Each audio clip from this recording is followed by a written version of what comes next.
বিয়ের 5 দিন পর বিকেলবেলা আমি আমার শাশুড়ির সঙ্গে কিচেনে বসে তরকারি করছি। তার সঙ্গে এখনও অতটা সম্পর্ক হয়ে ওঠেনি, একটু আধটু কথা হয়, এটা ওটা জিজ্ঞেস করেন তিনি। আমি নরম গলায় উত্তর দিই, এইটুকুই। আজ হঠাৎ করেই তিনি আমায় বললেন, জেসি, তাড়াতাড়ি বাচ্চা নিবা, এই বছরের ভেতরেই। আজকালকার মেয়েরা বাচ্চা কাচ্চা নিতে চায় না তাড়াতাড়ি। তুমি এইরকম করবা না, মনে থাকবে কথাটা। কি লজ্জার কথা, এরকম কথার কি উত্তর দিব আমি? উত্তর দিলাম না, আমি চুপ করে রইলাম। তরকারি কুটছি, তাই করতে লাগলাম আপন মনে। এই কথার উত্তর দেওয়ার মতো অতটা সম্পর্ক তো তার সঙ্গে এখনও আমার হয়ে ওঠেনি।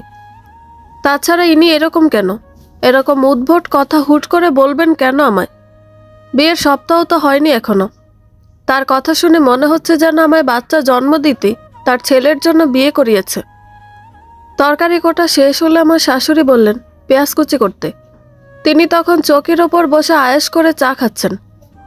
তখন হঠাৎ করে একটা মোটা মতো মেয়ে এসে উপস্থিত হলো এখানে। তার গায়ে বাহারি সাজ, গলায় সোনার চেন ঝিকমিক করছে, হাতে কাচের 8 ডজন করে রঙিন ছুরি। কি মিষ্টি চেহারা! মোটা মেয়েরাও যে অসম্ভব রকমের রূপবতী হতে পারে, একে দেখে প্রথমবার বুঝলাম। কিন্তু ওর মুখটা খুব মলিন, চোখের নিচে কালি জমে আছে। এসে মায়ের পায়ে কদমবুচি করল সে। মা তখন আমায় বললেন, তোমার ননদ, ওর নাম মেহেরুন। বিয়ের সময় এখানে থাকতে পারেনি, তার শ্বশুরের বেশি অসুখ ছিল, মৃত্যুশয্যায় ছিল শ্বশুর। কিন্তু কি ভাগ্য দেখো, তোমাদের বিয়ে শেষ, তার শ্বশুর দিব্যি সুস্থ এখন। আমার মেয়ের ভাগ্যই খারাপ, নিজের ভাইয়ের বিয়েটা খেতে পারল না। আমি একবার মেহেরুনের দিকে তাকালাম, তাকিয়ে চমকে উঠলাম। তার নাকের ডগা লাল টুকটুকে হয়ে গেছে, চোখের পাপড়ি কাঁপছে তিরতির করে, যেভাবে বাতাসে শিরিষ গাছের পাতা কাঁপে। টপ টপ করে পাপড়ি ভিজে চোখ থেকে ফোঁটা ফোঁটা জল গালে গড়াচ্ছে। চিকচিক করছে ফর্সা গালের ওপর সেই জল। আমি তাকে কিভাবে সান্ত্বনা দিব কিংবা কিছু বলবো কিনা তাও বুঝতে পারছিলাম না। কিছু বলার আগে দেখলাম নাকে মুখে আঁচল চেপে ধরে কাঁদতে কাঁদতেও কিচেন থেকে বেরিয়ে গেল। আমি শাশুড়িকে ভয়ে কিংবা কি এক সংকোচে জিজ্ঞেস করতে পারিনি যে মেহেরুন এভাবে কাঁদছে কেন। রাতে আমরা সবাই খেতে বসলো, মেহেরুনকে দেখা গেল না টেবিলে। আমি মাকে জিজ্ঞেস করলাম, ও কোথায়, ও খাবে না মা? আমার শাশুড়ি বললেন, কার কথা বলছো তুমি? আমি বললাম, মেহেরুন, আমার ননদ মেহেরুনের কথা। তিনি বললেন, এখন খাবে না, পরে খাবে। এরপর সাহস করে জিজ্ঞেস করে ফেললাম, মা, ওর হাজব্যান্ড আসেনি ওর সঙ্গে? আমার শাশুড়ি থমথমে মুখে বললেন, ওর স্বামী প্রবাসে থাকে, সিঙ্গাপুরে, আসবে কি করে? আর তাড়াতাড়ি খাও তো, খাবার সময় কথা বলা ঠিক না, গুনাহ হয়। আমি আর কিছু জিজ্ঞেস করলাম না। শাশুড়ি এমনিতেই মুখ ভার করে রেখেছে, শুধু হাসলাম মনে মনে। ভাবলাম মানুষ এরকমই, নিজের মতামতকে জাহির করার জন্য হলেও তা ধর্মের বাণী বলে চালিয়ে দেয়। খাবার পর্ব শেষ করে যখন শুতে যাব, তখন আমার স্বামী রাতুলকে বললাম, রাতুল, মেহেরুনের কি হয়েছে বলো তো? মা যখন আমার সঙ্গে পরিচয় করিয়ে দিলেন ওকে, তখন তার চোখে জল দেখলাম। মুখে আঁচল চেপে সে ওখান থেকে চলে গেল তাড়াহুড়ো করে। এরপর আর আমার সামনে আসেনি। কেন, কোনো সমস্যা? রাতুল অনেকক্ষণ ধরে চুপ করে রইল, তারপর ফুস করে নিঃশ্বাস ফেলে বলল, ওর বিষয়ে তুমি কখনোই মাথা ঘামাবা না, ও তো আগ্রহ ভালো না, বুঝেছ? আমি অবাক হলাম। রাতুল মেহেরুনের নাম শুনে এরকম ক্ষিপ্ত হলো কেন? ওর বোনের সঙ্গে কি ওর সম্পর্ক ভালো না নাকি? 7-5 না ভেবে আমি আবার ওকে জিজ্ঞেস করলাম। বললাম, তোমার বোনের কথাই তো জিজ্ঞেস করেছি, এতে অত রাগার কি আছে? রাতুল কথা বলল না, সে বরং আমায় কাছে টেনে আদর করতে চাইল। আমার এসব ভালো লাগছে না। বললাম, আমার মন ভালো নেই। রাতুল কথা শুনল না।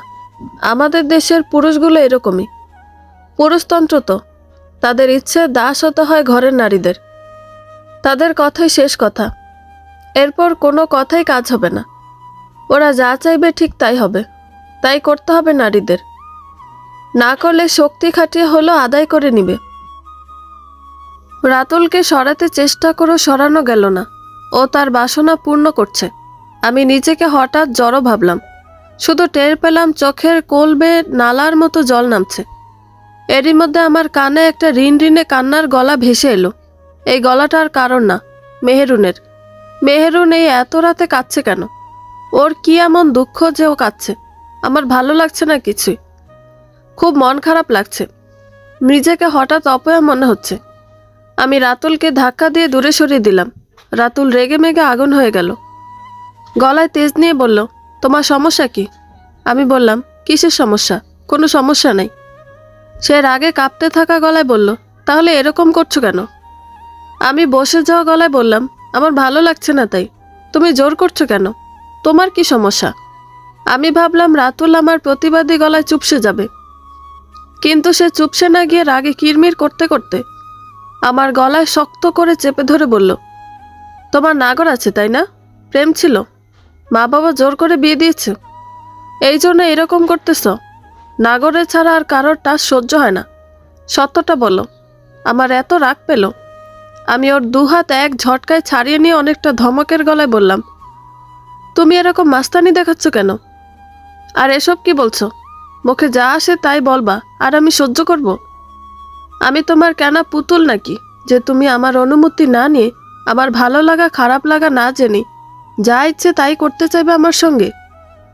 মেজাজ ভীষণ খারাপ হলো আমার। আস্তে করে আবার বললাম, অবলা পেয়েছে। হুহ। রাতুল বিছানা থেকে নেমে গেল প্রচণ্ড রাগ নিয়ে। অদ্ভুত বিষয় হলো, সে এই ঘর থেকে গিয়ে ও ঘরে মেহেরুনকে অশ্রাব্য ভাষায় গালাগাল করতে লাগলো। মেরেছ হয়তো। মেহেরুন এখন শব্দ করে কাঁদছে, অনেক বেশিই কাঁদছে। ও ঘর থেকে রাতুলের মায়ের গলা শোনা গেল। তার মা বলছে, কি করতেছস হারামজাদা? মাইয়াটারে মাইরা ফেলতেছস? মরলে তখন বুঝবি। রাতুল মাকে এভাবে জবাব দিল। বলল, এরে না মারলে আমার শান্তি নেই। তার শরীর জ্বলতেছে, কান্দে, গলা সাইরা কান্দে। এর আমি এখন জনমের কান্দন কান্দাইব, জ্বালা যন্ত্রণা দূর করব। রাতুলের মা ছিছি করে বলল, এইখান থেকে বের হয়ে যা বলতেছি, নয়তো থাপ্পড় দিয়ে সবগুলো দাঁত ফেলাই দিব তোর। রাতুল মার শাসন মানল না। সে পাল্টা ধমক দিয়ে বলল, তুমি তোমার ঘরে গিয়ে চুপচাপ শুয়ে ঘুমাও গিয়ে। এখানে এসে তোমার নাক গলাতে হবে না, যা বলছি। রাতুল তার মায়ের সঙ্গে এরকম নোংরা ব্যবহার করছে? ও এরকম দুশ্চরিত্রের লোক? তাছাড়া বোনটিকে এভাবে অকথ্য ভাষায় গালাগাল করছে, ভাবতে আমার গা গুলি উঠল। আর তখনই নিজের ভাগ্যকে আমি অভিশাপ দিলাম। আর বুঝতে পারলাম আমার জীবনের সবচেয়ে বড় ক্ষতিটা হয়ে গেছে ইতিমধ্যে। সে রাতে ঘরে এসে আলনা থেকে শার্ট নামিয়ে কাঁধে ফেলে বেরিয়ে যাচ্ছিল রাতুল। আমি পেছন থেকে ওকে জিজ্ঞেস করলাম, কোথায় যাচ্ছেন অত রাতে? রাতুল বলল, আরেকটা বিয়ে করতে যাই। তোমার ধারে কাছেও তো ঘেঁষা যায় না। এরকম বউ দিয়ে আমি কি করব? ঘরে সাজায় রাখবো নাকি? যার ধারে কাছে ঘেঁষা যাইব ওরকম একটা মেয়ে বিয়ে করে আনবো গিয়ে, তার এনে তোমার সামনে। অশ্রাব্য কথাগুলো বলে ঘর থেকে বেরিয়ে গেল। সারা রাত আমার ঘুম হলো না, কেঁদে কেঁদে কাটলো রাতটা। পরদিন সকালবেলাও রাতুল ফিরেনি। আমার শাশুড়ি আমায় রান্না বান্না কি করতে হবে বুঝিয়ে বলে প্রতিবেশীর বাড়িতে গেলেন আড্ডা দিতে। এই সুযোগে আমি রান্না চড়িয়ে মেহেরুনের কাছে গেলাম। গিয়ে দেখি সে চুপচাপ খাটের ওপর পা গুটিয়ে বসে আছে। তার চোখ লাল টকটকে হয়ে আছে, নাক মুখ ফুলা ফুলা। সারা রাত কেঁদেছে হয়তো। আমাকে দেখে ও কিছু বলল না। আগে যেমন বসেছিল এখনও ঠিক ওরকমভাবেই বসে আছে। আমি গিয়ে ওর পাশে বসলাম। তারপর বললাম, মেহেরুন, তোমার সঙ্গে রাতুলের আসলে কি ধরনের সমস্যা বলো তো? ও তোমাকে রাতে এভাবে অকথ্য ভাষায় গালাগাল করলো কেন? তোমার গায়ে হাত তুললো কেন? মেহেরুন প্রথমে কিছু বলতে চাইল না। সে ভয়ে আড়ষ্ট হওয়া গলায় বলল, আমি কিছু বলতে পারবো না বোন। আমাকে দয়া করে কিছু জিজ্ঞেস করবে না তুমি। আল্লাহ দোহাই লাগে, আমাকে কিছু জিজ্ঞেস না করে আমায় গলা টিপে মেরে ফেলো। তবুও কিছু বলতে বলল না। কিন্তু আমি নাছর বান্দা, যে করেই হোক এর রহস্য আমাকে জানতেই হবে। অনেক চেষ্টা ফিকির করে ওকে অভয় দিয়ে তখন সে যা যা বলল তা শুনে আমার গা শিউরে উঠল। চোখ অন্ধকার হয়ে এলো। তখন শুধু মনে হলো মানুষ এরকম নিকৃষ্ট কি হয় কখনো? মেহেরুন বলল, আমি ততটুকুই বলতে পারবো যতটুকু বলার সাহস আমার আছে। কিন্তু তুমি এইটুকু জেনে রাখো যে আমি এখানে একটা দাসীর চেয়েও খারাপ অবস্থায় আছি। তাছাড়া কোনো একটা কারণে আমি নিজ থেকেই চুপ থাকবো। তুমি কিংবা অন্য কেউ কোনো দিন আমার গোপন কথাগুলো জানতে পারবে না, কোনো দিন না। এই যে কথাগুলো বলল মেহেরুন, বলতে গিয়ে তার নাকের পাটা কাঁপল, চোখের পাতা তীর তীর করে উঠল। আমি তো জানি সে সব কিছুই আমায় বলতে চাইছে, কিন্তু কোনো এক কারণে বলতে পারছে না। এই যে বলতে পারছে না, এই জন্য ওর এরকম কষ্ট হচ্ছে। উপরের কথাগুলো বলে সে তার পিঠ দেখালো, শাড়ি সরিয়ে তলপেট দেখালো, বুকের উপরিভাগ যতটুকু সম্ভব দেখালো। ওর শরীরের এই অংশগুলো দেখে আমি আঁতকে উঠলাম। একটা ফুটফুটে সুন্দর মেয়েকে কি করে এরকম করে ক্ষত বিক্ষত করে মানুষ? ইস, ওর বুকের ওপরটা পোড়ানো, ছোট ছোট ক্ষত, কালচে হয়ে আছে। পেটেও ওরকম, পিঠেও অসংখ্য দাগ, গোল গোল দাগ। আমি ওর হাত ধরে জিজ্ঞেস করলাম, এসব কি করে হলো মেহু? সে কিছু বলতে যাবে, এরই মধ্যে জানলা দিয়ে বাইরে তাকিয়ে ফিসফিস করে বলল, তুমি এখান থেকে চলে যাও, এক্ষুনি যাও বলছি। আমি বললাম, কেন, কি সমস্যা? মেহু আমার পা ধরে ফেলল, কাঁদতে কাঁদতে বলল, যাও না প্লিজ, দোহাই লাগে। রাগে আমার শরীর কাঁপছে। কার প্রতি এই রাগ? কেন এই রাগ?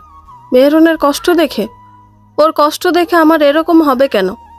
ও তো আমার বোন না, রক্তের কেউ না, তবুও ওর এসব দেখে আমার ভেতর জ্বলবে কেন? তাড়াহুড়ো করে বেরিয়ে এলাম আমি বেরিয়ে আসার খানিক পরেই টের পাই মেহেরুন কেন আমায় বের হয়ে আসতে বললো এভাবে। রাতুলের মা এসে গেছে।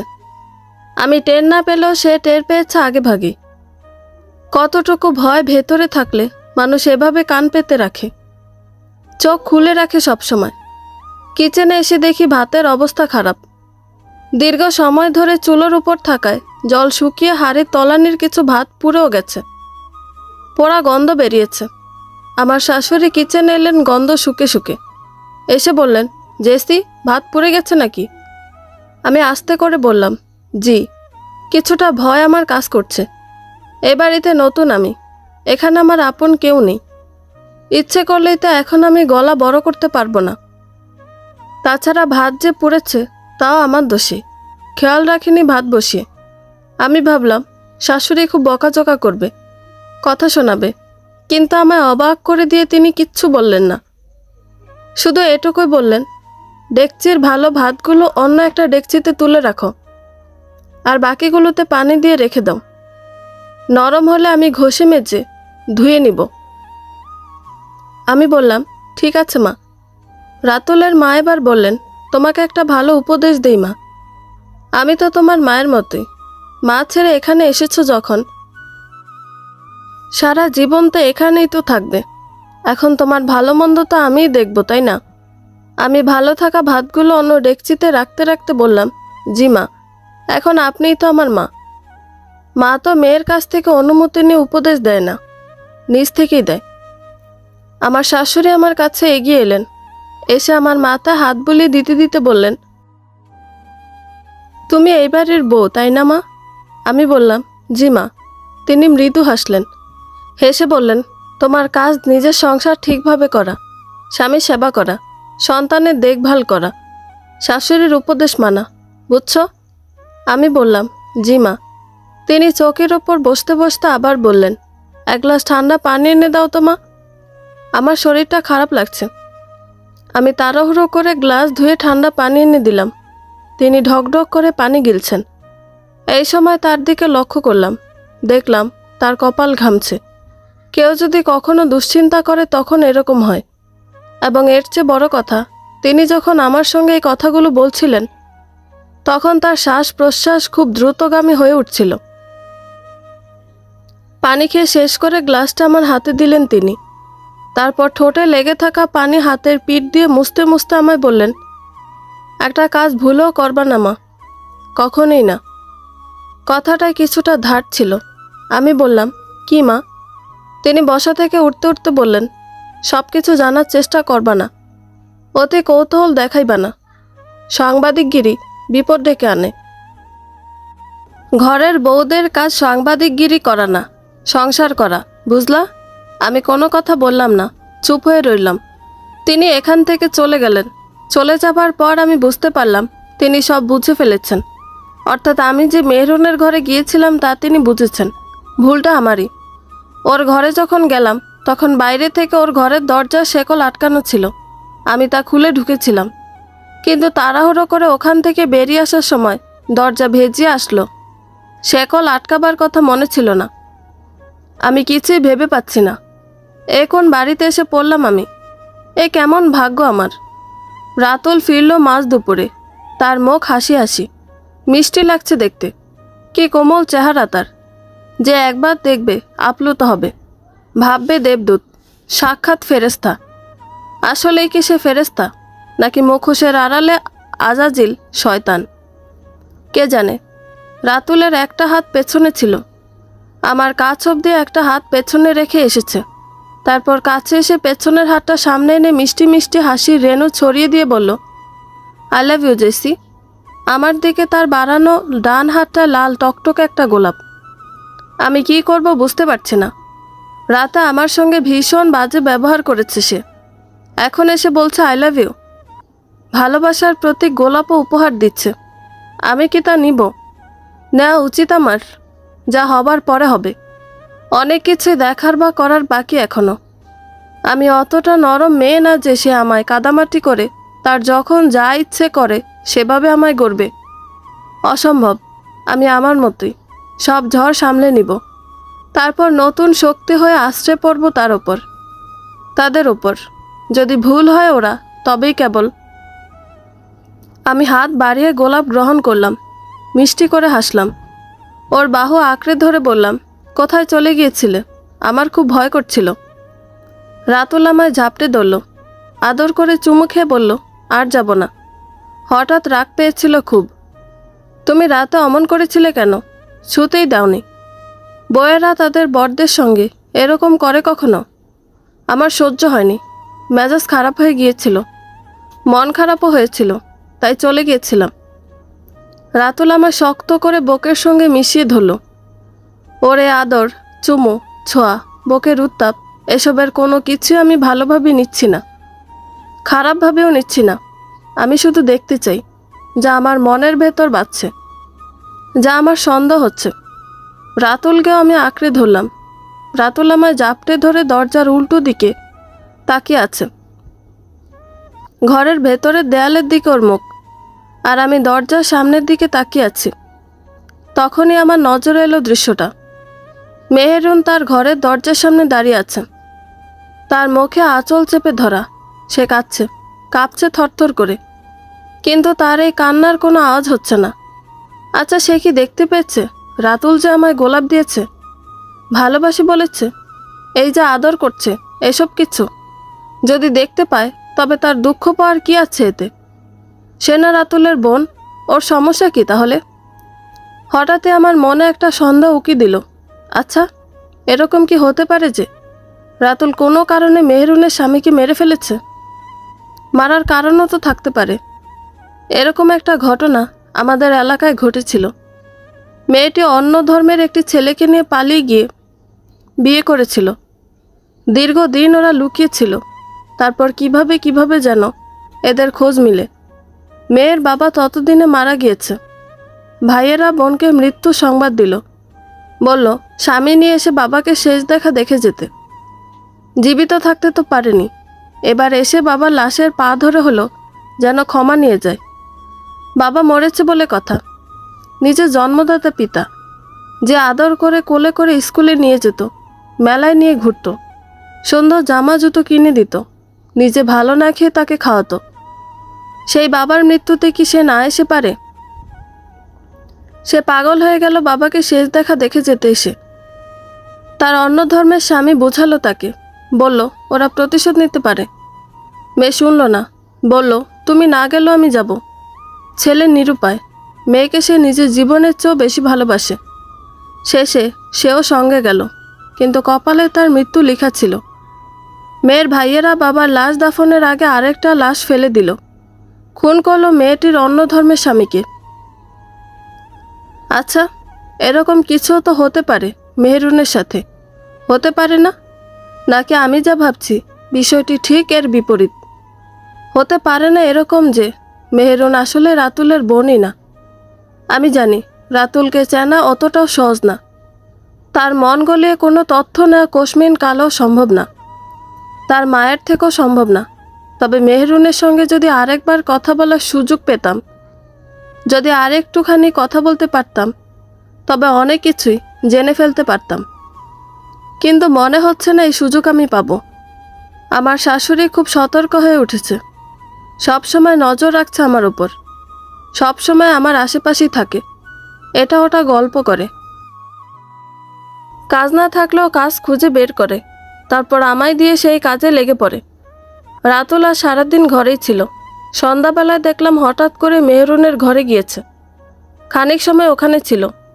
ওখান থেকে বেরিয়ে এলো রাগি রাগি চোখ মুখ নিয়ে, এসে হাঁপাতে শুরু করেছে, বিছানায় বসে ঘামছে। আমি বললাম, কি হয়েছে, এরকম দেখাচ্ছে কেন তোমায়?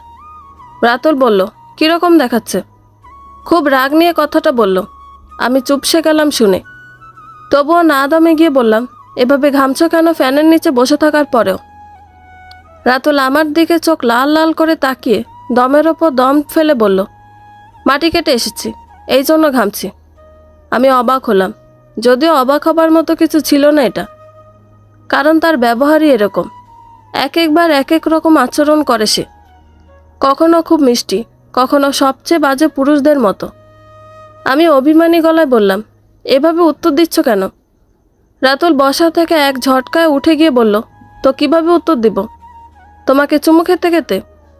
বলে সে রাগে ঠোঁট নাড়িয়ে বিড়বিড় করতে করতে কী সব বকতে বকতে যেন ঘর থেকে বেরিয়ে গেল। আমি শুধু তাকিয়ে দেখলাম ওর বেরিয়ে যাওয়া। এত বদমেজাজিও মানুষ হয়? সে রাতে এ বাড়িতে বিরাট এক কাণ্ড ঘটল। আমি ঘুমিয়ে পড়েছি, রাতুল আমার পাশে, সেও ঘুমে। শেষ রাতের দিকে ঘরের দরজায় দরাম দরাম শব্দ শুনে ঘুম ভাঙল আমার। ঘুম ভাঙতেই শুনি আমার শাশুড়ি দরজায় আঘাত করতে করতে ডাকছে রাতুলকে। এই রাতুল, রাতুল্লা, মরার ঘুম ঘুমাইছস নাকি? সর্বনাশ হয়ে গেছে রে হারামজাদা, সর্বনাশ হয়ে গেছে। রাতুলের ঘুম গাঢ়। আমি তাকে ডাকলাম অনেকক্ষণ ধরে। ও চোখ খুলতেই বললাম, মা ডাকছেন। তারপরে উঠতে উঠতে আমি নিচে গিয়ে ঘরের দরজা খুলে দিলাম। তখন আমার শাশুড়ি আমায় এক ধাক্কায় ঘরের ভেতর ঢুকিয়ে দিয়ে বললেন, ঘর থেকে বের হবা না। তুমি উঠলা কেন? তোমারে ডাকছি আমি, মাতব্বরি করো। যাও খাটের ওপর গিয়ে চুপচাপ শুয়ে ঘুমাও। বলে রাতুলের এক হাত ধরে টেনে তুললেন, ওর দিকে গরম চোখে তাকিয়ে বললেন, আয়। অদ্ভুত বিষয় হলো, রাতুল আর তার মা ঘর থেকে বেরিয়েই বাইরে থেকে দরজা আটকে দিল। এখন বাড়িতে এসে আমি পড়লাম, মানুষ এরকমও হয়? এখানে কি হয়েছে এর কিছুই আমায় দেখতে দিবে না, ওরা শুনতেও দিবে না। কিন্তু আমি ঠিকই বুঝতে পারছি, যা হয়েছে তা অবশ্যই মেহেরুনকে কেন্দ্র করে হয়েছে। আচ্ছা, মেহেরুন কি তবে সুযোগ পেয়ে এখান থেকে পালিয়েছে? পালাতেও পারে, ওর ওপর যেভাবে ওরা নজরদারি করছে, সুযোগ পেলে পালাবে না কেন? আমি দরজার কাছে গিয়ে দাঁড়ালাম। কোনো শব্দ পাই যদি। শব্দ পাচ্ছি, ওরা মা ছেলে কী সব যেন বলাবলি করছে। এ ঘর থেকে ও ঘরে কিংবা বারান্দা থেকে ঘরে, কিচেনে খুব দৌড়ঝাঁপ করছে। দপদপ করে পায়ের আওয়াজ ভেসে আসছে। রাতুলের মা কেমন বিলাপ করছে, কিন্তু স্পষ্ট কিছুই শুনতে পাচ্ছি না আমি। হঠাৎ করে আমার চোখ পড়ল বারান্দার দিকে, জানালাটার দিকে। জানলা ভেতর থেকে বন্ধ করা। আমি তো জানলা দিয়েই দেখতে পারি আসলে কি হচ্ছে বাইরে। যতটুকু সম্ভব কম আওয়াজে জানলার একটা পাটার খানিকটা ফাঁক করে বাইরে চোখ রাখলাম। মেহেরুনের ঘরে আলো জ্বলছে, তার ঘরের দরজা খোলা। তবে আমার ধারণাই ঠিক, যা হচ্ছে তা ওখানেই হচ্ছে, ওর ঘরেই হচ্ছে। খানিক পর দেখলাম ওর ঘর থেকে হন্য হয়ে রাতুল বেরিয়ে আসছে। আমি তাড়াহুড়ো করে জানলা ভেজিয়ে এসে শুয়ে পড়লাম, গায়ে কাঁথা টেনে দিলাম। রাতুল ঘরের দরজা খুলে ভেতরে এলো, বিছানা হাতড়ে তার ফোন তুলে নিল, তারপর বেরিয়ে গিয়ে আবার বাইরে থেকে দরজা বন্ধ করে দিল। আমি আবার জানলার কাছে গিয়ে দাঁড়ালাম, চোখ রাখলাম বাইরে। রাতুল বারান্দায় আছে, মেহেরুনের ঘরে যায়নি। ওখান থেকে ফোন করছে কার সাথে যেন। প্রথমে বুঝতে না পারলেও পরে বুঝলাম কোনো একজন ডাক্তারের সঙ্গে। রাতুল জোরে জোরে কথা বলছে ভাই কাইন্ডলি একটু আসেন না, আপনার যত খরচা লাগে আমি দিব, যত চান ততই দিব ভাই। আপনি না এলেও বাঁচবে না, মরে যাবে, তার কন্ডিশন ভালো না। কথা বলতে বলতে সে বারান্দা পেরিয়ে বাসার বাইরে চলে গেল। ওর ফোনে বলা কথাগুলো শুনে আমার গা শিউরে উঠল। তবে কি মেহেরুনের ভয়াবহ কিছু হয়েছে? কি হতে পারে ওর? আমার ভীষণ অস্থির লাগছে, কিচ্ছু ভালো লাগছে না, কেমন যেন কান্না পাচ্ছে আমার। আগে মনে হতো এ বাড়িতে মেহেরুন বুঝি একাই বন্দি, এখন নিজেকেও বন্দি মনে হচ্ছে আমার। ইচ্ছে করছে বাবাকে ফোন করে সব বলে দিই, খুব করে কাঁদি। বাবাকে বলি, তোমার মেয়ে বড় কষ্টে আছে বাবা, বন্দিদের মতো, তুমি তাকে এখান থেকে উদ্ধার করে নিয়ে যাও এসে। কিন্তু বাবাকে নিয়ে আমার যত ভয়। বাবার এমনিতেই হার্টের সমস্যা, তাও জটিল পর্যায়ে। কদিন আগে রিং পরানো হয়েছে, একটুও টেনশন করতে পারেন না। এমনিতেই বাচ্চা মরা অবস্থা, শরীরে যন্ত্র লাগিয়ে কোনো মতে টিকে আছেন। বাবা রাতুল সম্পর্কে অনেক ভালো ভালো প্রশংসা শুনে আমায় বিয়ে দিয়েছেন। এখন যদি তিনি এসব শোনেন তখন তার কি অবস্থা হবে? বাবা বাঁচবেন না এসব শুনলে। এই চাপ তিনি কিছুতেই সামলে উঠতে পারবেন না, কিছুতেই না। বাবাকে এইসব আমি কিছুতেই শোনাতে পারবো না, কিছুতেই না। আরও আধ ঘন্টা পর দেখলাম রাতুল ফিরেছে, তার সঙ্গে আরও একজন এসেছে। যে এসেছে তার হাতে সুটকেস।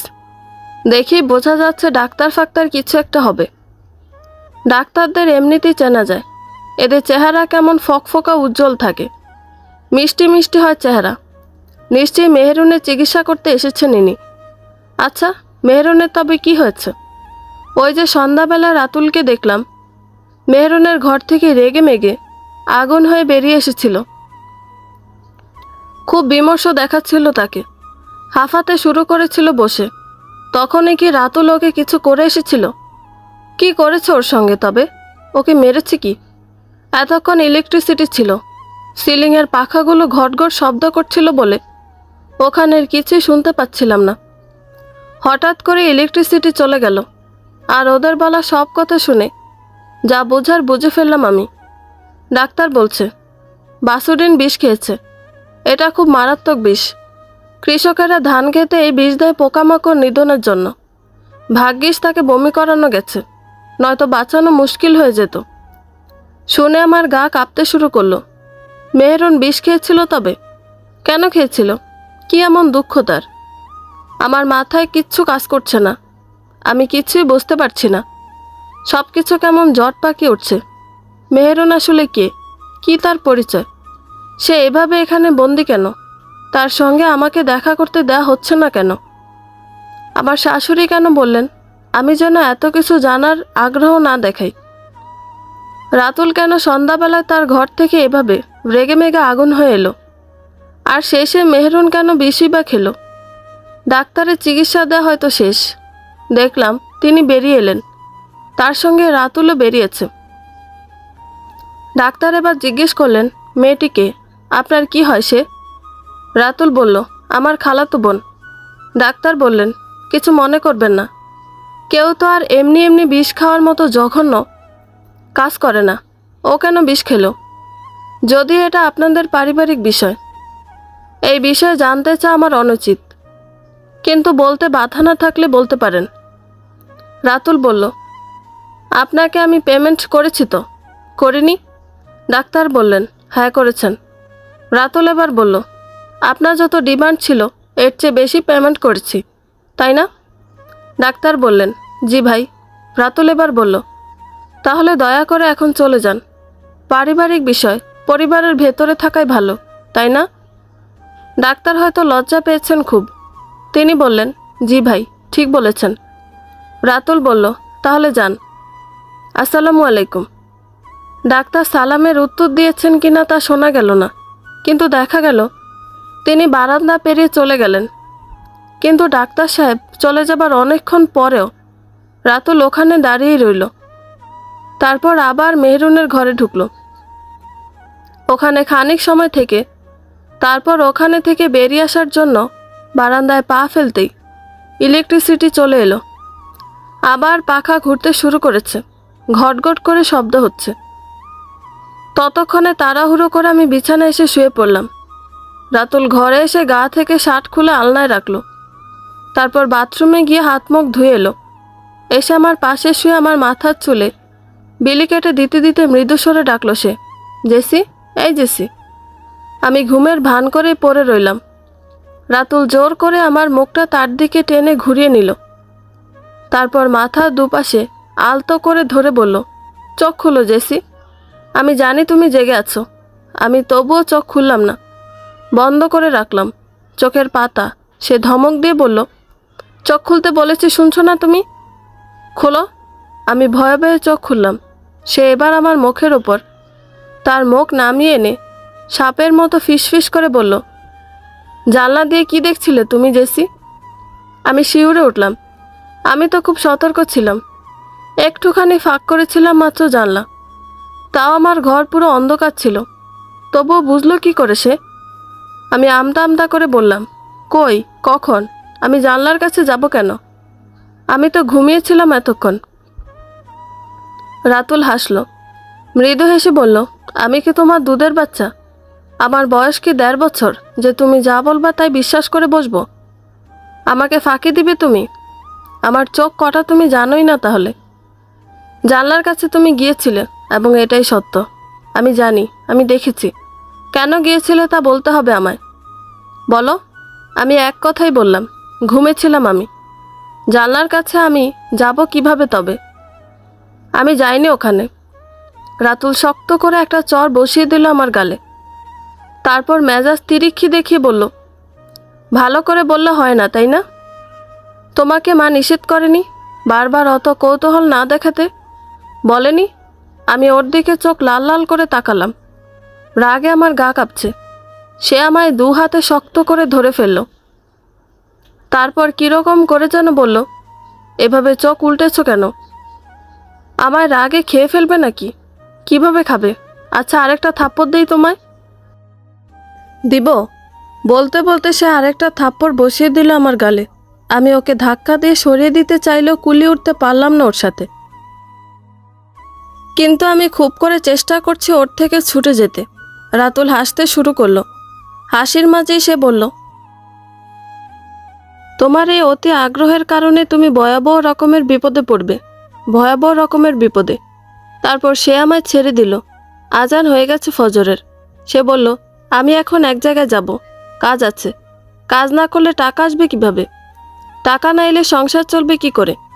তাছাড়া আমি ভেবেছি এই বছরের মধ্যে বাচ্চা নিব আমরা। তুমি মা হবে, আমি বাবা হব। আগামী বছর আমার বাচ্চা আমার কোলে থাকবে, বুঝলা? এখন আমি যাই, ভবিষ্যৎ সুন্দরের জন্য পয়সা উপার্জন করে গিয়ে।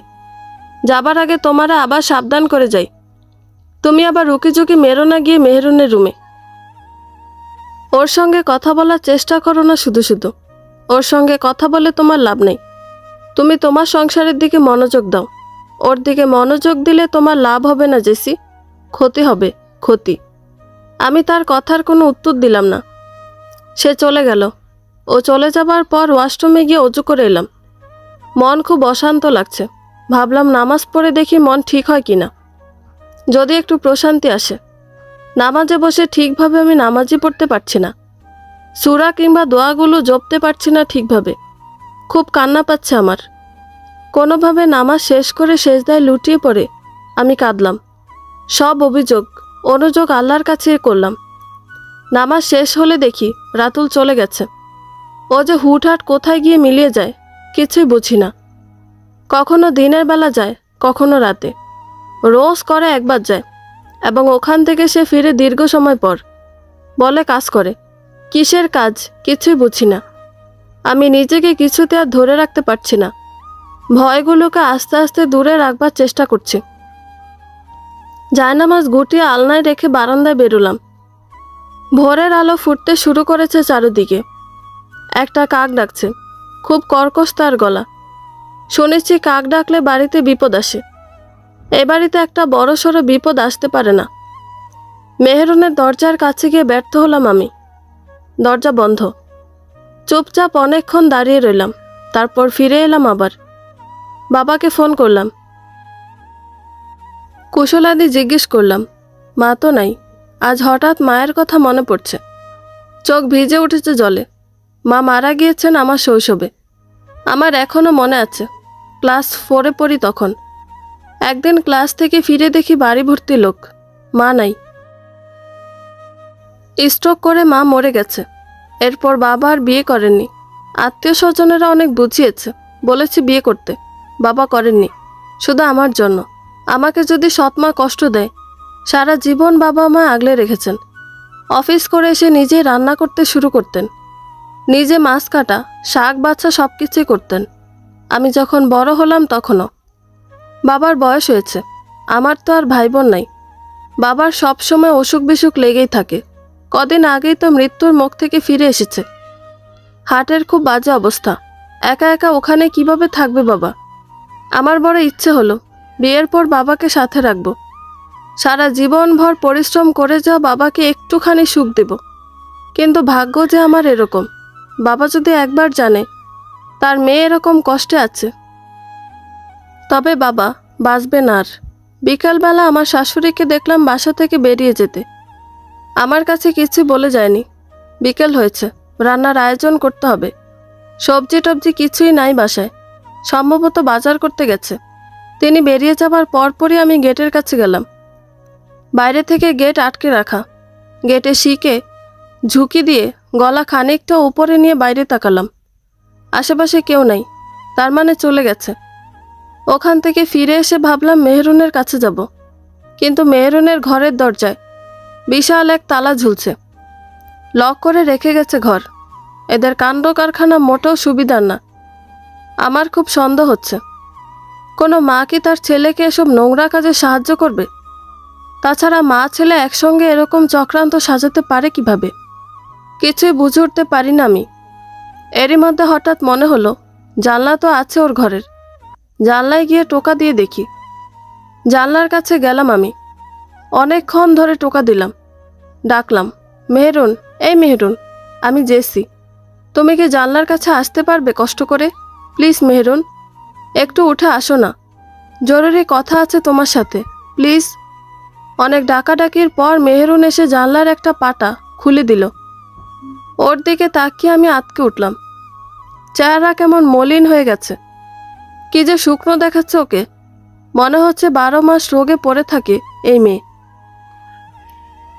আমি বললাম, তোমার একটা হাত দাও তো মেহরুন।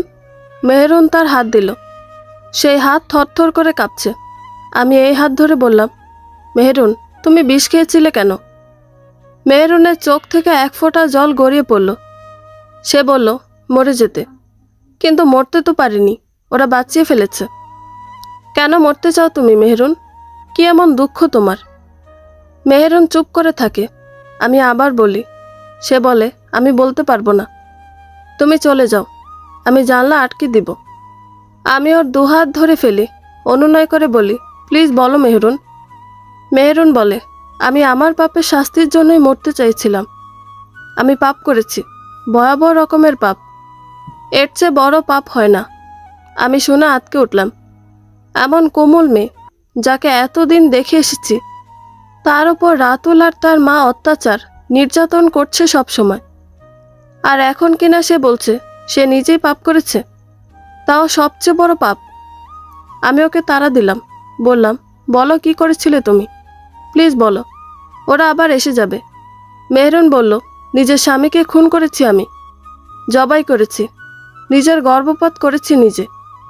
ওর কথা শুনে আমার শরীর হিম হয়ে গেল। চোখে কেমন ঝাপসা দেখতে শুরু করলাম। এরপর শুধু ভয়ার্ত কণ্ঠে জিজ্ঞেস করলাম, তোমার স্বামীকে যদি তুমি নিজের হাতে জবাই করে থাকো, তবে রাতুল তোমার কে হয়? মেহরুন বলল, তুমি যাও বলছি। অত সব জিজ্ঞেস করছো কেন? আমি আর কিছু বলতে পারবো না।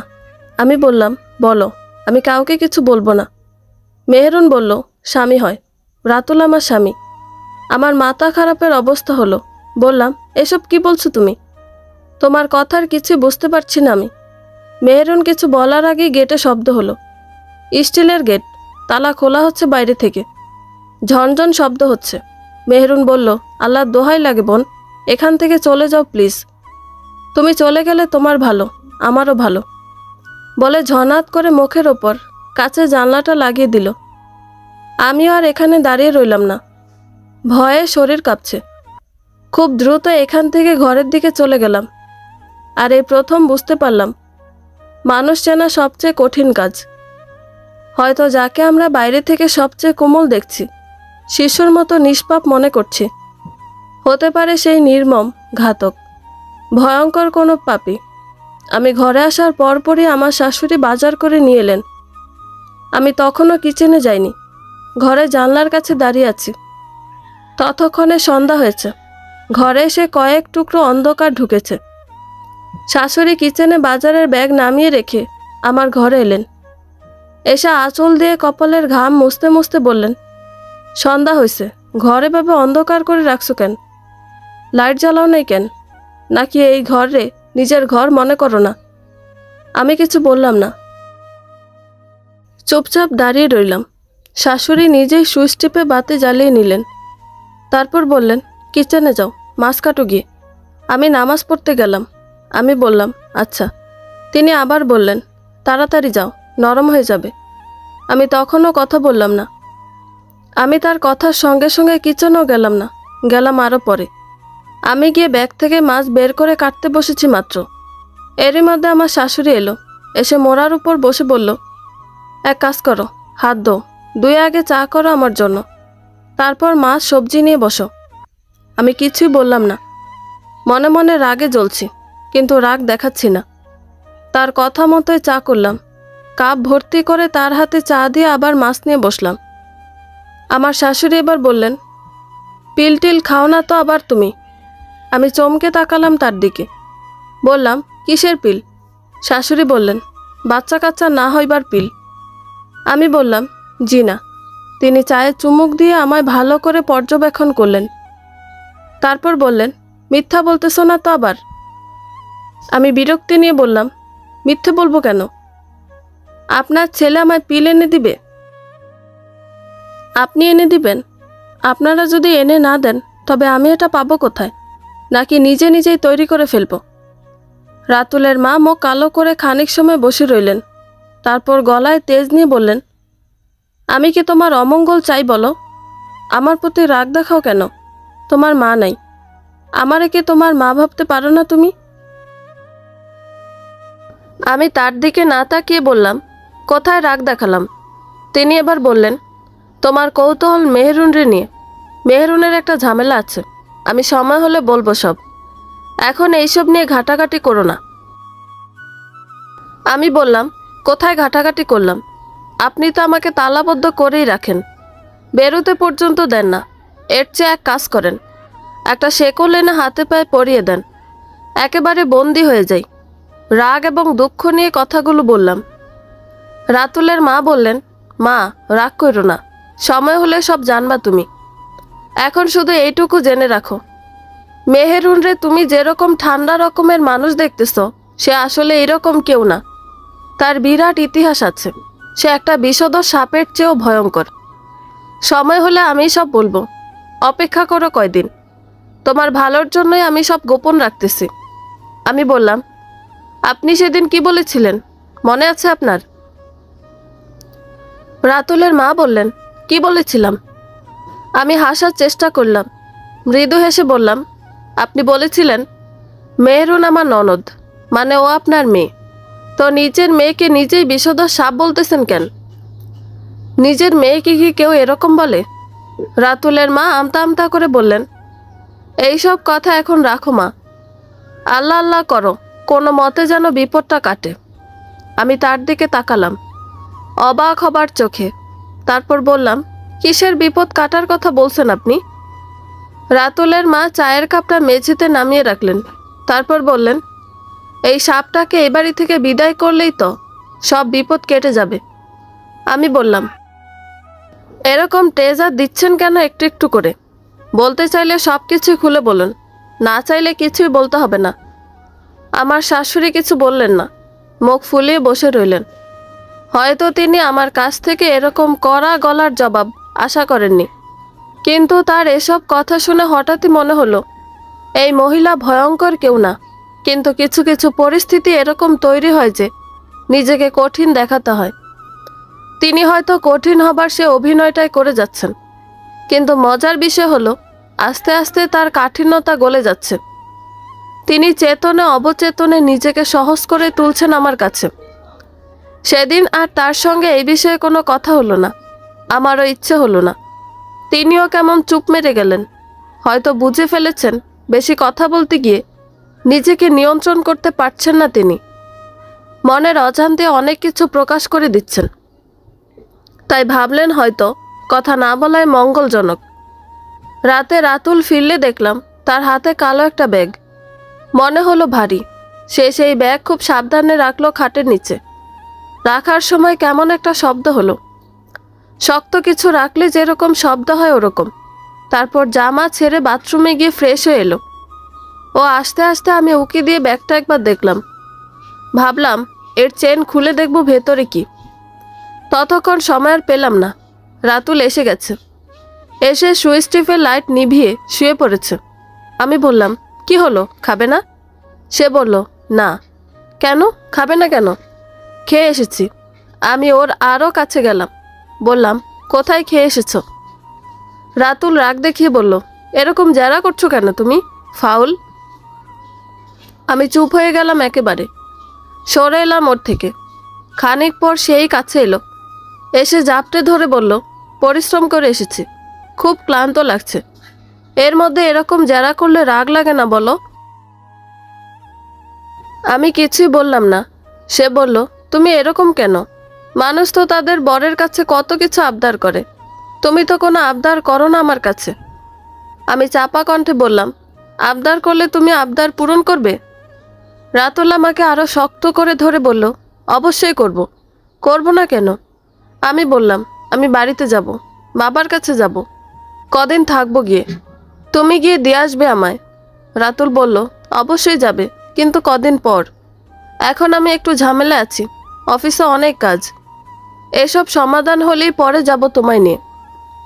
আমি আর কথা বললাম না, চুপচাপ ঘুমাতে চেষ্টা করলাম, কিন্তু কিছুতেই চোখে ঘুম আসে না। আমার কেন জানি কীরকম একটা সন্দেহ হচ্ছে।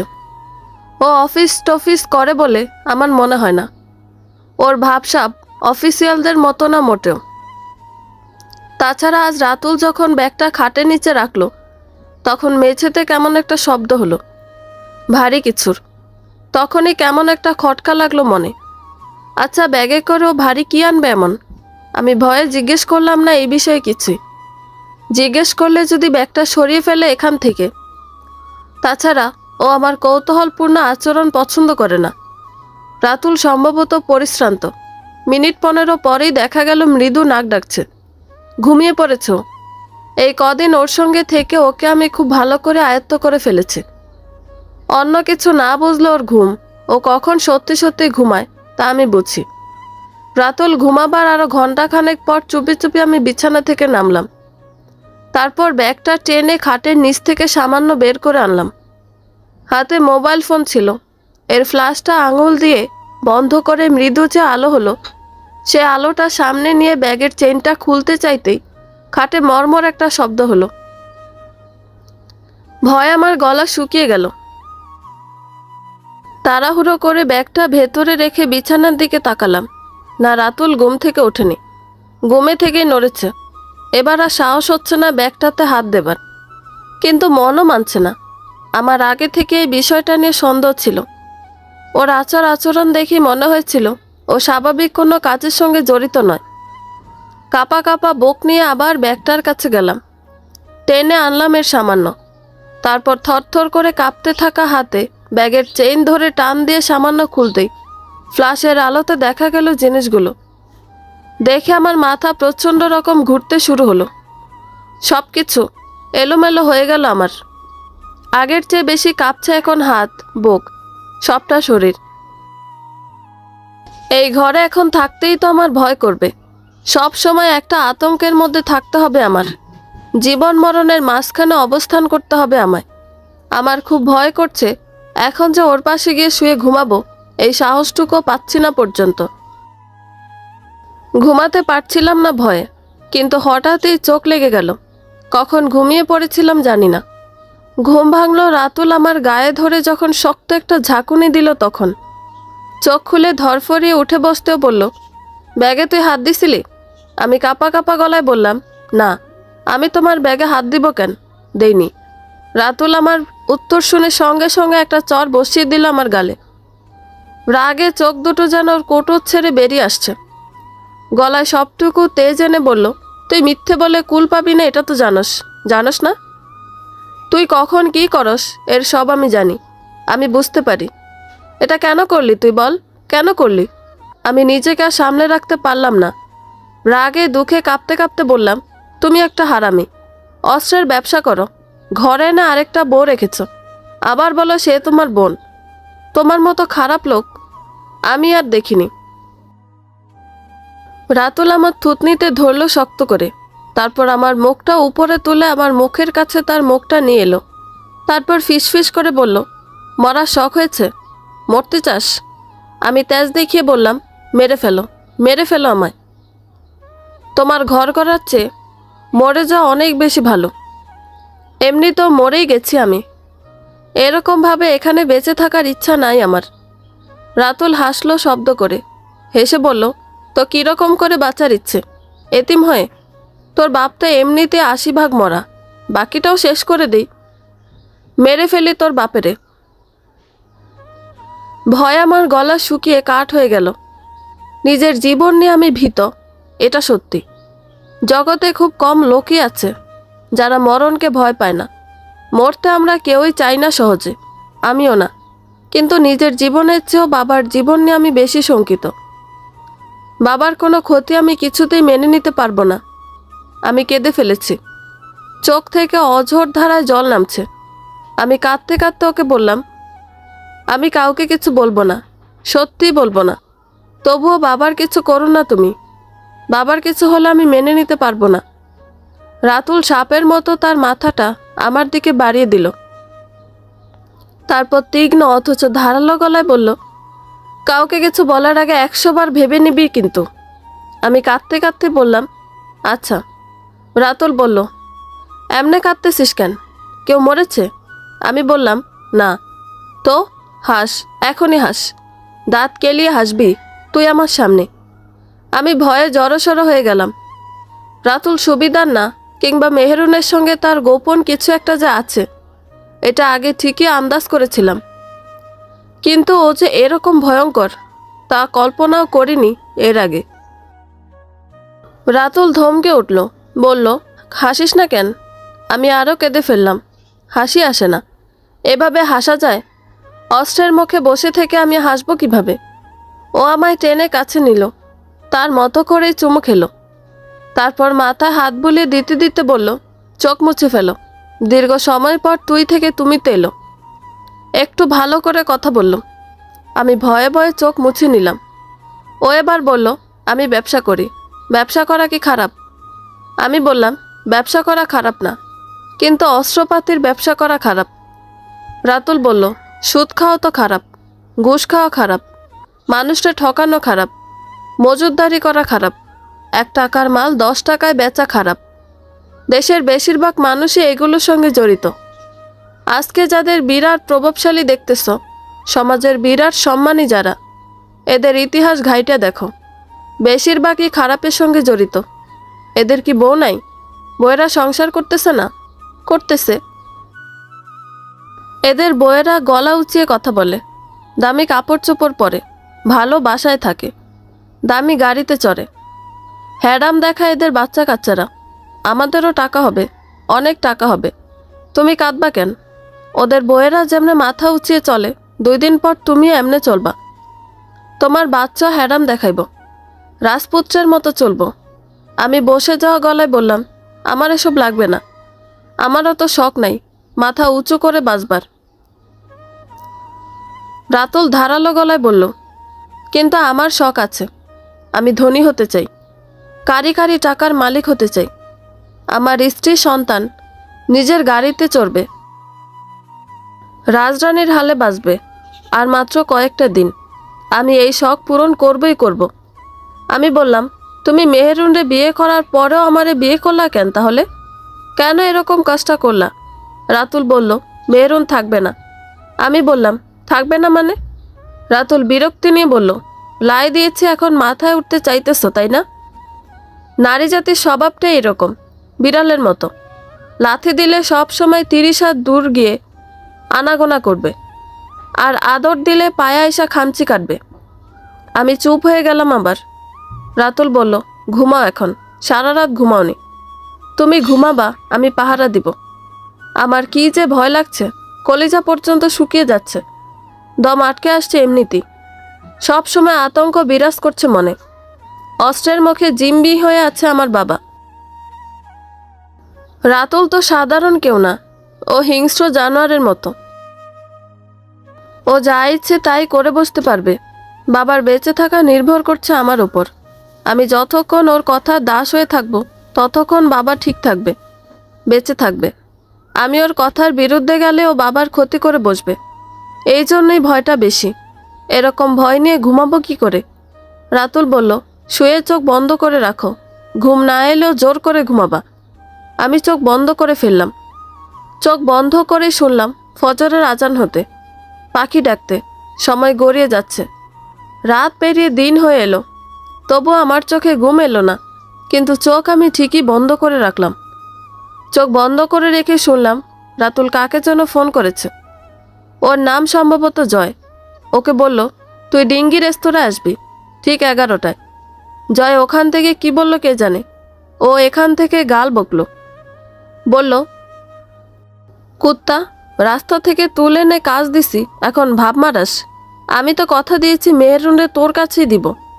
আমি কথা দিয়ে কখনো কথা ভাঙছি?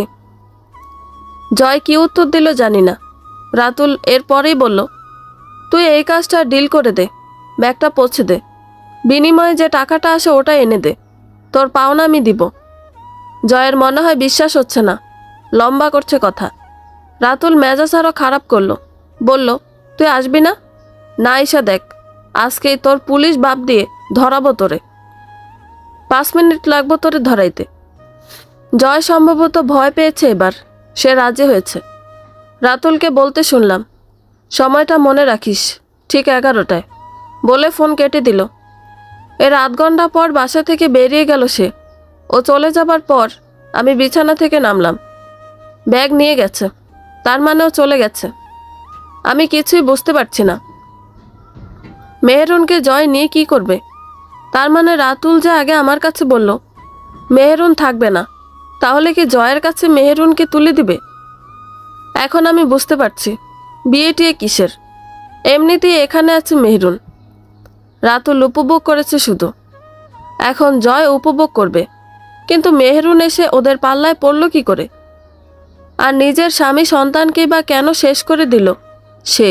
সে কি জানতো না রাতুল এরকম? নাকি এখানে অন্য কোনো ঘটনা আছে? লম্বা ঘটনা জানার ইচ্ছে আমার নাই। আমি শুধু রাতুলের হাত থেকে বাঁচতে চাই, বাবাকে বাঁচাতে চাই। আচ্ছা, ও যে বলল কোন রেস্তোরাঁয় দেখা করবে, কি যেন নাম? অনেক ভাবার পর মনে পড়ল, ডিঙ্গি রেস্তোরাঁয়, সময় ঠিক 11টায়। তার মানে আজ দুপুর 11টায় রাতুল এবং জয় ওখানে উপস্থিত থাকবে। 11টা বাজতে এখনও অনেক দেরি। এখন 8টা বাজে, আরও 3 ঘন্টা। এই সময়ের ভেতর অনেক কিছুই করা যাবে। আসাদ ভাইকে কল করা যায় একটা। আসাদ ভাই আমার বড় ফুফুর ছেলে, ফুলপুর থানার এসআই। যদিও এটা ওই থানার অন্তর্গত না, কিন্তু ওর কাছে বললে সে এই থানায় অবশ্যই যোগাযোগ করতে পারবে। তারপর পুলিশ যাবে ওখানে, রাতুল ধরা পড়বে, জয় ধরা পড়বে, সব ফাঁস হয়ে যাবে এদের। এই সুযোগে আমি বেঁচে যাব, বেরিয়ে যেতে পারবে এখান থেকে। বাবার জীবন নেওয়ার দুশ্চিন্তা হবে না আমার। স্বাভাবিক জীবন ফিরে পাবো আবার আমি। কিন্তু রাতুল অতটা বোকা কিছুতেই নয়। আমি সারা ঘর তন্ন তন্ন করে খুঁজেও আমার মোবাইল ফোন পেলাম না। মোবাইল ফোন কোথাও নেই, তার মানে মোবাইল রাতুল নিয়ে গেছে। ও আমায় বিশ্বাস করে না। ও জানতো আমি এরকম কিছু করে ফেলতে পারি, তাই আগে ভাগেই নিজের নিরাপত্তা নিশ্চিত করেছে সে। দরজা খুলে বের হয়ে দেখি রাতুলের মায়ের গলা শোনা যাচ্ছে। তিনি এখন মেহেরুনের ঘরে, ওখান থেকে আওয়াজ ভেসে আসছে এখানে। মেহেরুনের গলাও শোনা যাচ্ছে। মেহেরুন নরম গলায় কথা বলছেন আর ওর গলা মাঝে মধ্যে খুব বেশি চড়ে উঠছে, আবার মাঝে মধ্যে নরম। আর একটু সামনে এগিয়ে দেখি ওর দরজা ভেজানো, তবে খিল লাগানো না ভেতর থেকে। আমি একেবারে দরজার কাছে না গিয়ে সামান্য তফাতে দাঁড়ালাম, যেন ওদের কথাগুলো শুনতে পারি। রাতুলের মা বলছে, তুই আমার বাড়ি থেকে বিদায় হ এবার, অনেক ঝামেলা করছস, তোর জন্য আমরা বিপদে পড়ছি। মেহেরুন সঙ্গে সঙ্গে কথা টেনে নিল, অনেকটা তেজদীপ্ত গলায় বলল, আপনারা বিপদে পড়েছেন নাকি আমারে বিপদে ফেলেছে আপনার ছেলে? কোনটা? আপনি একটা শয়তান, আর আপনি জন্ম দিয়েছেন আরেক শয়তানকে। রাতুলের মা বলল, মুখ সামলে কথা বল খারাপ মেয়ে, নয়তো থাপ্পড় দিয়া সবগুলো দাঁত ফেলাই দিব এক্ষুনি। মেহেরুন তেজে বলল, আর আমি আপনারে খালি ভক্তি শ্রদ্ধা করব? আমি কি চট থাপ্পড় দিতে জানি না? রাতুলের মা সম্ভবত তর্ক করে পারছেন না। তিনি নিজেকে দমিয়ে রেখে বললেন, তুই এখানে থাকলে ঝামেলা হইতেছে বোঝস না কেন? আমি আমার বাড়িতে আত্মীয় স্বজন আনতে পারি না, পাড়া প্রতিবেশী আনতে পারি না, এরা আসলে কি বলবো, কি পরিচয় দিব তোর? মেহেরুন হাসলো, বলল, বিয়ে পড়িয়ে দেন আপনার ছেলের সাথে, এরপর পরিচয় দিবেন আমি আপনার ছেলের বউ। কথা তো এটাই ছিল। কিন্তু কথা শেষ করতে পারেনি মেহেরুন। এর আগেই রাতুলের মা আবার রেগে গেল। রেগে গিয়ে বলল, তোর মতো নোংরা মেয়ে হবে আমার ছেলের বউ? নিজের স্বামীরে খুন করছস তুই, পেটের অনাগত সন্তানরে খুন করছস, তুই তো মানুষই না, ডাইনি। মেহেরুন হাসলো, হেসে বলল, আপনি সব জানেন, আমি আসলে ডাইনি নাকি সাধারণ সহজ সরল একটা মেয়ে, সব জেনেও আপনি আমার মুক্তির ব্যবস্থা করেননি। আপনি আমার দুর্বলতার সুযোগ নিয়ে আপনার ছেলের মতোই যা ইচ্ছে তাই করে যাচ্ছেন। এখন বলছেন আমায় এখান থেকে বেরিয়ে যেতে। আমি যদি বেরিয়ে যাই এখান থেকে, তখন কি আমি একা বিপদে পড়ব, নাকি আপনার ছেলেও পড়বে? পুলিশ যদি আমায় অ্যারেস্ট করে, তখন যদি আমি বলি খুন আমি একা করিনি, আমার সঙ্গে রাতুল যুক্ত ছিল, তখন আপনার সোনার ছেলের কি অবস্থাটা হবে ভেবে দেখেন একবার।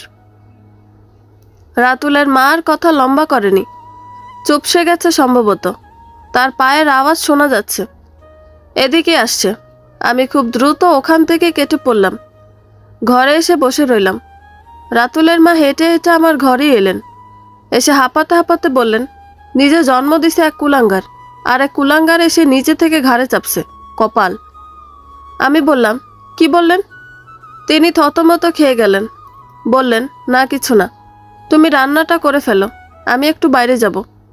বলে তিনি নিজের ঘরে গেলেন। ওখান থেকে রেডি হয়ে বাসা থেকে বেরিয়ে গেলেন। রাতুলের মা বাইরে গেল, আজ আর মেহেরুনের ঘরের দরজায় তালাবদ্ধ করেননি। করার প্রয়োজন মনে করেননি হয়তো কোনো কারণে, অথবা বেশি দুশ্চিন্তা করছেন এই জন্য এরকম হয়েছে। সব কিছু গুলিয়ে ফেলছেন, কি করবেন না করবেন কিছুই বুঝে উঠতে পারছেন না। আমি ভাত আর ডাল চড়িয়ে দিয়ে মেহেরুনের কাছে এলাম। মেহেরুন আমায় দেখে বলল, তোমারে দেখলে আমার রাগ হয়, আবার কষ্টও লাগে খুব। আমি হাসলাম, বললাম, রাগ হয় আবার কষ্ট লাগে, এটা কেমন কথা? বিপরীতমুখী দুই জিনিস একসঙ্গে হবে কিভাবে? আচ্ছা বলো, কেন রাগ লাগে আর কেন কষ্ট লাগে? মেহেরুন হাসলো, হেসে বলল, রাগ লাগে এই জন্য যে তোমার মতো শিক্ষিত ঘরের একটা মেয়েকে কেন যাচাই বাছাই না করে এখানে বিয়ে দিয়ে দিল এই জন্য। যদিও যাচাই বাছাই করে রাতুল সম্পর্কে খারাপ তথ্য পেত না, ও মুখোশ পরা লোক, তবুও রাগ লাগে। আর কষ্ট লাগে তোমার দুঃখ দেখে। নতুন বিয়ের পর মানুষের জীবন হয় স্বর্গীয়, কিন্তু তুমি এখানে নরক যন্ত্রণা ভোগ করতেছ। আমি এই বিষয় নিয়ে আর কথা বাড়ালাম না, সময় কম। রাতুলের মা কখন এসে পড়ে এর নাই ঠিক। কিন্তু মজার বিষয় হলো, মেহেরুনকে আজ অত ভীত সন্ত্রস্ত দেখাচ্ছে না, এবং চেহারা আরও উজ্জ্বল হয়েছে ওর। কি অদ্ভুত বিষয়। আমি ওর কাছে জিজ্ঞেস করলাম, তুমি তোমার স্বামীকে খুন করেছিলে কেন, কি কারণে? মেহেরুন হাসলো। ও হাসছে, অথচ তার চোখ থেকে টপ টপ করে জল গড়িয়ে পড়ছে। সেই জল তার ফর্সা গালে বসে চিকচিক করছে। এই জল সে মুছে দিচ্ছে না, আড়াল করার চেষ্টা করছে না। সে এতক্ষণ দাঁড়িয়ে ছিল, এবার খাটের উপর বসলো। বসে বলল, আমার জীবনটাও তোমার মতোই সহজ সরল ছিল। বাবা গরিব মানুষ, গ্রামের কৃষক, পড়াশোনা নাই। তাছাড়া সৎ মায়ের সংসারে আমার বড় হওয়া। এসএসসি পরীক্ষা দিব তখন। কদিন আছে পরীক্ষার। টেস্ট দিয়ে ফেলেছে, সব বিষয়ে ভালো নম্বর এসেছে। এর মধ্যে বাড়িতে বিয়ের আলাপ এলো। ছেলে বিরাট বড়লোক, গাড়ি আছে 4 চাকার। আমার সৎ মা পাগল হয়ে গেলেন বিয়ে দিয়ে দিতে। বাবা সবসময় দেখেছেন আমার সৎ মা আমার ওপর কত অত্যাচার অনাচার করেছে। এই জন্যই বোধহয় বাবা অত জানা বোঝা না করে কথা দিয়ে ফেললেন ছেলে পক্ষকে। ভাবলেন ছেলে ধনী, তাছাড়া আমার চেহারা ছবি ভালো।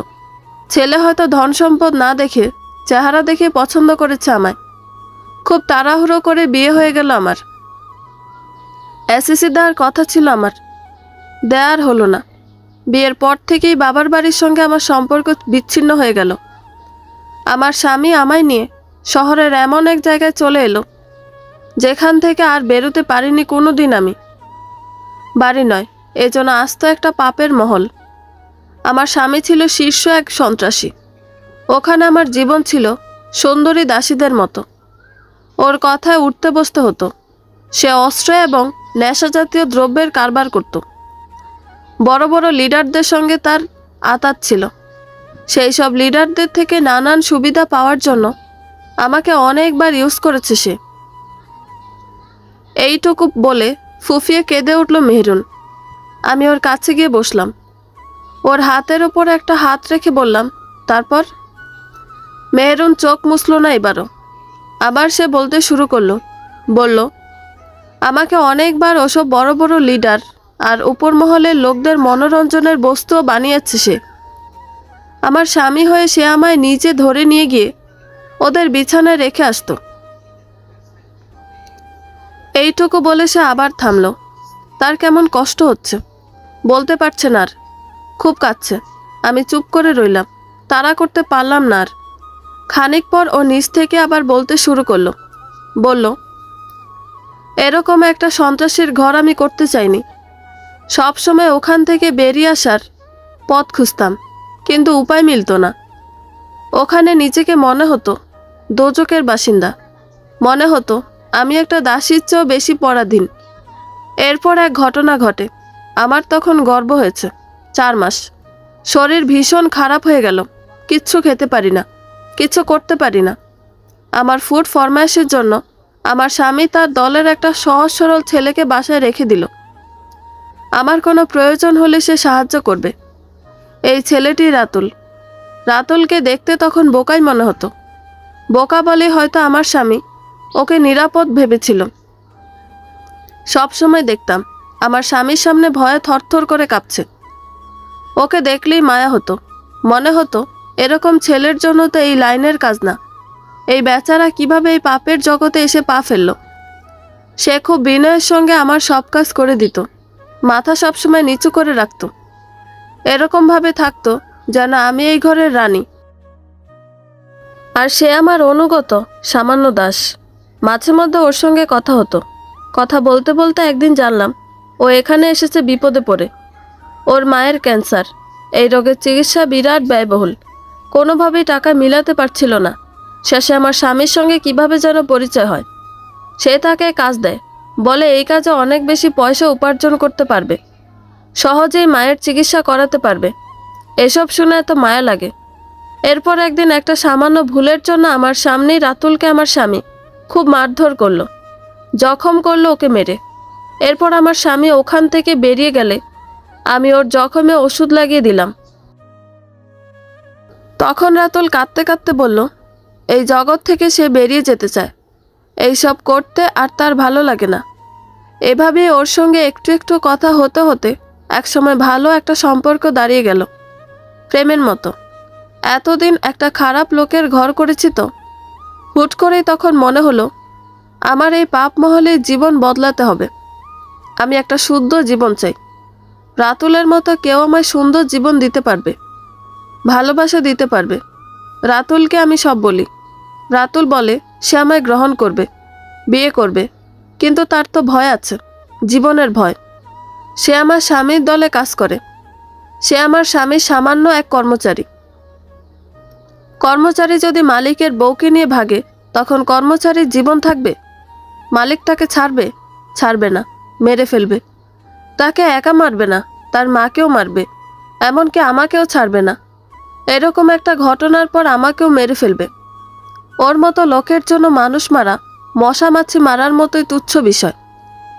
আমি কিছুই বুঝতে পারছিলাম না কিভাবে কি হবে, কিন্তু মাথায় সবসময় এটা ঘুরতো যে ওখান থেকে আমার বেরোতে হবে। কিন্তু আমার স্বামী বেঁচে থাকতে এসব কোশমিন কালো সম্ভব হবে না। আমি নিরুপায় হয়ে রাতুলকে জিজ্ঞেস করলাম, রাতুল, কি করব আমি? উপায় কি নাই এখান থেকে বেরোনোর? রাতুল কাঁপা কাঁপা এবং ভয়ার্ত গলায় বলল, উপায় আছে একটা। আমার স্বামীকে খুন করতে হবে। আমার স্বামীকে খুন করলেই সব পরিষ্কার। আমরা তখন খুব সহজেই এখান থেকে বেরিয়ে যেতে পারবো, এবং আমরা বেরিয়ে গেল কেউ আর আমাদের খুঁজবে না। প্রথমে ভয় লাগলো খুব, কিন্তু এরকম একটা জীবন বহন করাও আমার জন্য কষ্টকর হয়ে পড়েছিল। আমি রাতুলকে বললাম, রাতুল, তুমি পারবে ওকে খুন করতে?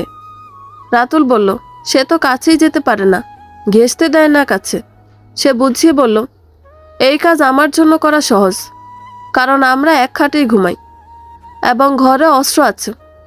একটা পিস্তল সবসময় সেফটি হিসেবে থাকে আমার স্বামীর সঙ্গে। ঘুমাবার বেলায় এটা বালিশের নিচে রাখে। ও ঘুমিয়ে পড়লে খুব সহজে আমি ওকে মেরে ফেলতে পারবো। অবশ্য রাতের খাবারে কিছু ঘুমের ওষুধ মিশিয়ে দিতে হবে, যেন ওর ঘুমটা গাঢ় হয়। বালিশের নিচ থেকে পিস্তল টেনে আনার সময় কোনো রকম হুঁশ তার না থাকে। তখন মাথায় একটাই শুধু চিন্তা, বাঁচতে হবে আমায় বাঁচার মতো।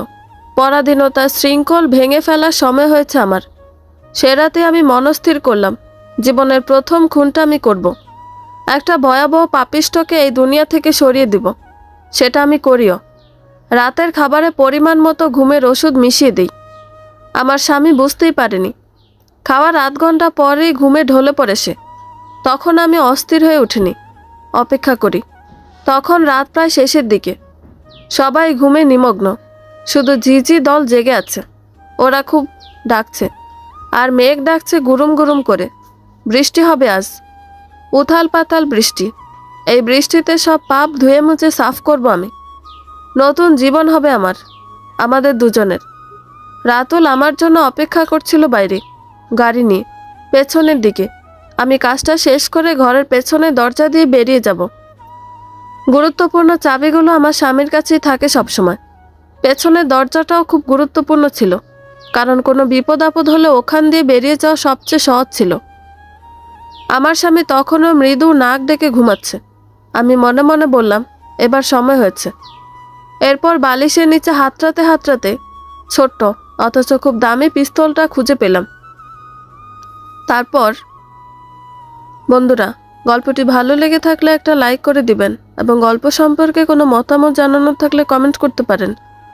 গল্পের বাকি অংশ শোনার জন্য চ্যানেলটি সাবস্ক্রাইব করে পাশেই থাকবেন। ধন্যবাদ সবাইকে, ভালো থাকবেন।